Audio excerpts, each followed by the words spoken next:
പറയാൻ വേണ്ടി ഞാൻ വന്നതാണ്. അതുകൊണ്ട് ആദ്യമായിട്ടാണ് നമ്മുടെ ചാനൽ കാണുന്നതെങ്കിൽ സബ്സ്ക്രൈബ് ചെയ്യുക, ലൈക്ക് ചെയ്യുക, ഷെയർ ചെയ്യുക, സപ്പോർട്ട് ചെയ്യാം.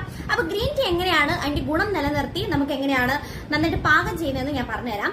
ചിലരത് വെട്ടി തിളപ്പിച്ച് നമ്മുടെ തേയില വെള്ളവും ചായയൊക്കെ ഇടുമ്പോലെയാണ് ഇടുന്നത്. അങ്ങനെയല്ല ഗൈസ്, ശരിയായ രീതി ഞാൻ പറഞ്ഞുതരാം. നിങ്ങൾ ആദ്യം വെള്ളം വെട്ടി തിളപ്പിച്ച് അത് ഓഫ് ചെയ്തതിന് ശേഷം, ഇപ്പൊ ലീഫ് ആണെങ്കിൽ ലീഫ് ഇട്ടിട്ട് അത് 1 മിനിറ്റ് വെച്ചിട്ട് ഊറ്റി തണുപ്പാറിയതിനു ശേഷം കുടിക്കാം.